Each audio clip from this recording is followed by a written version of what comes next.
D&D number 10, Circle of Life in Jesus' Name, Part 2, Chapter 11. It's still September 15th, Sunday afternoon. We're at the Perez/Brooks residence, Hillcrest, California. Jordan sat at the small dining room table helping her 10-year-old sister with some math homework.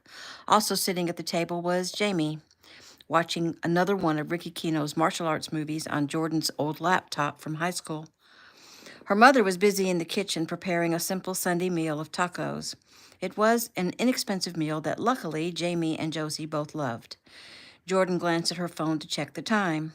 Right after the late lunch/early dinner, Jordan needed to get back to the tiny apartment she shared with her roommates because she had an early practice at 8 in the morning, and it was too hard to drive such a long way on a Monday morning with all the traffic. She smiled as her thoughts went to her new boyfriend. He, too, had to train in the morning, though his training would begin at 7 a.m. at the Newport Martial Arts Studio. Tomorrow would designate his second week of training, and after that, only 8 more weeks to go, 8 weeks of hell. A tough battle for 3, but it would turn him into a hardened warrior for the Kino Challenge. She was so proud of him. She was roused from her thoughts when someone knocked on the door, and she smiled as in the back of her mind she pictured a surprise visit from 3. She opened the door and gasped. Her eyes narrowing, she glanced down to make sure the outer burglar door was locked. "What are you doing here?" she said fiercely. Peter Perez's eyebrows shot up. "You better watch how you speak to me." She laughed. "Whatever. You're not supposed to be here." "Peter," Jewel Perez said from behind Jordan. "Peter, you're 2 hours early." Jordan whirled to look at her mother, who was frowning and nervously twisting her hands together.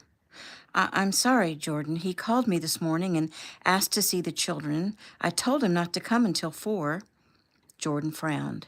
She knew good and well that he didn't suddenly want to see his children. He came early because he wanted to get to her, razzle her, make her feel uncomfortable. She turned back to him. "You can't come in here while I'm home. Go away." He grabbed the door handle and rattled the door. "Open this door." "No, go away. You'll have to wait until I leave. Go away and come back later." He cursed using God's name and rattled the door. "Open this door!" She drew a deep breath and spoke calmly. "You know good and well that you are not allowed to be here when I'm here. Now, you get back in your car and go away. I'll be leaving soon, and then you can come back and see your children. Or do I need to call the cops?" He stood there glaring at her for several seconds. "I'll go, but I swear, I'll make you pay for this." "Are you really threatening me? Do you want to go back to prison? You're making a big mistake, and remember, I'm the one making you pay for what you did, you filthy pervert." She closed the door in his face. She went to the window and peeked out, making sure that he went to his car and drove away. "Oh, honey, I'm so sorry," Jules said softly. "I didn't think he would do this, or I wouldn't have given him permission. I'm so sorry." Jordan drew a deep breath and smiled. "It's okay, Mom, really, but I'm going to go ahead and grab my stuff and get out of here." "Oh, honey, you haven't even eaten yet." "I'm not really hungry anymore." Jordan went to her siblings and hugged them goodbye and kissed them and told them how much she loved them and that she'd come back sometime during the week to see them.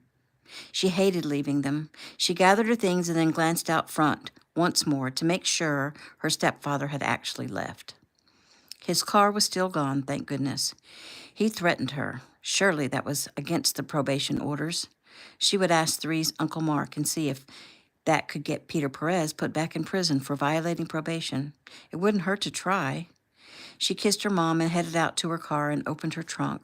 She threw her bag in next to her mound of softballs, shut the trunk, and drew a sharp breath. Her eyes opened wide, her heart pounded. Her stepfather grinned at her from the other side of her car. She rushed toward the driver's side and pulled open the door, but he caught her, grabbing her by the arm before she could get in. "Scared you, huh?" he said. "Let go of my arm," she forced out between gritted teeth. He let go and stepped back. She started to get in the car, but he grabbed her again and jerked her out and shut the car door. Jordan's body began to tremble. She breathed deeply, trying to contain the fear that she felt rising. "I bet you think you're all high and mighty since you've been dating that rich kid." She swallowed hard. Oh, yeah, I saw you on TV last night, sitting up all close to that Keno kid. How'd you manage that, huh? You putting out for him? Take your hand off me and step back, or I swear I'll call the cops right now. She pulled her phone from her jeans pocket and looked up at him. He only smiled at her. You know, Jordan, I'm to the point where I really don't care anymore. You do what you gotta do, and I'll do what I gotta do. She couldn't help it. The fear overtook her. A tear ran down her cheek. She fought to get control, but her body wouldn't stop shaking. She was definitely going to report this. I'm telling you now to step back, she said, as forcefully as she could. I don't know where you get off talking to me like you do. You need to be respectful and polite. Let go. Please, she added. He smiled, let go of her arm, and stepped back. See now? That wasn't so hard, was it? She quickly slipped into the driver's seat, pulled the door closed, and pressed the lock button to make sure all doors were locked. He patted the hood of her car. See you later, Jordan. Have a nice day. It didn't sound nice. It sounded more like a threat. She immediately threw the car into reverse, backed out, and pulled away, noting his car parked on the street about 4 houses down. She put down her window, took a picture of the car, and then took off. Once she was out of her neighborhood, she couldn't hold back any longer. The tears came. She just decided to give in to a good hard cry when her phone buzzed. She hit accept and sniffed. Hello, she said softly. Jordan? She sat up straighter, wiped her face with her hand, and sniffed again.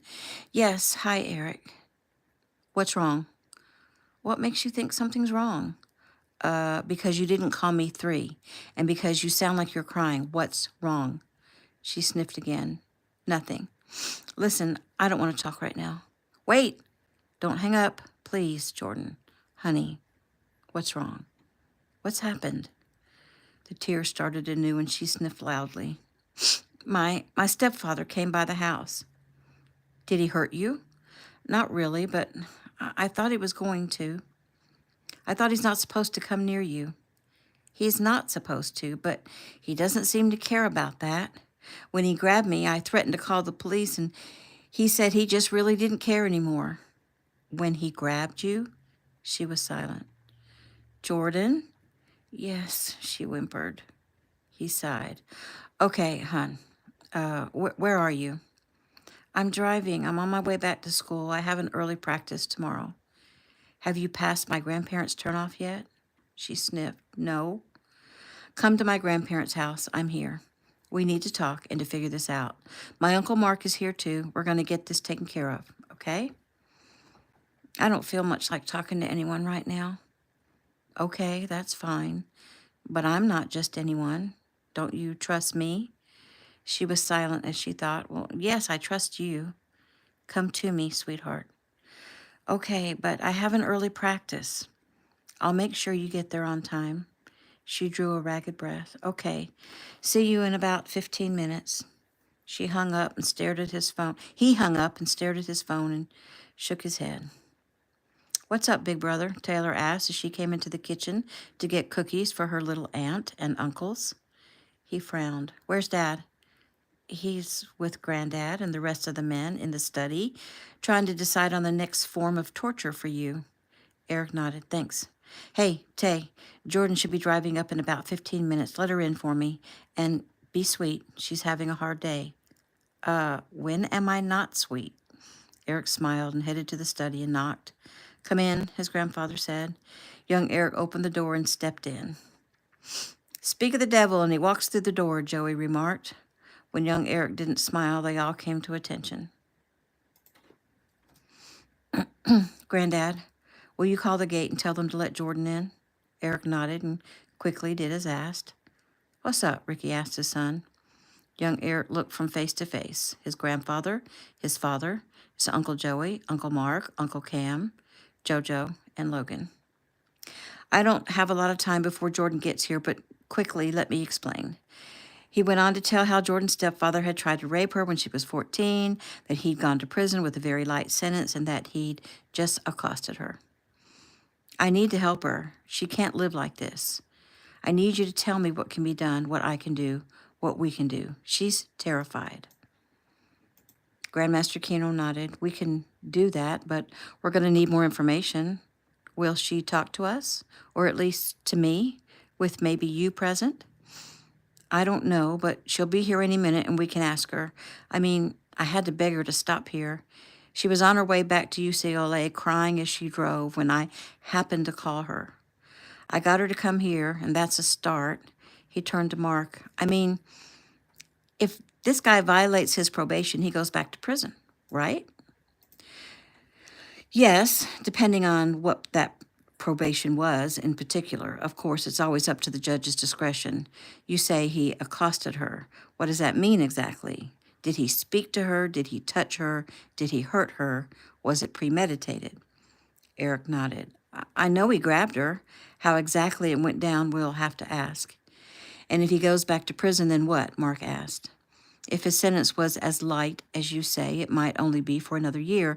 And then what? He gets out and comes after her again? He sighed. It sounds to me like the PA didn't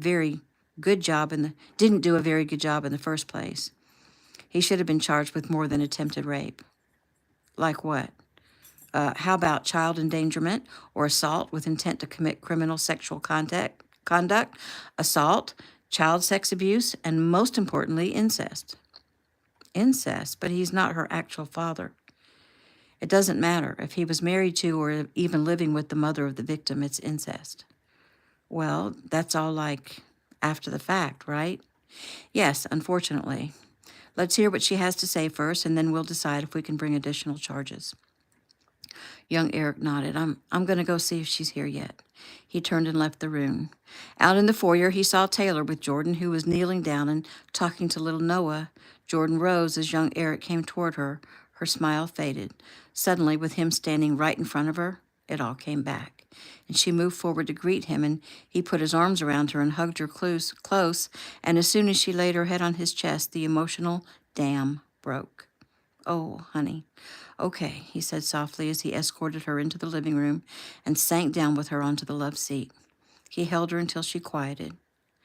I'm sorry. It's like when he grabbed me, I was like 14 again. I was suddenly so scared. It all came back. I thought he was going to do something really bad.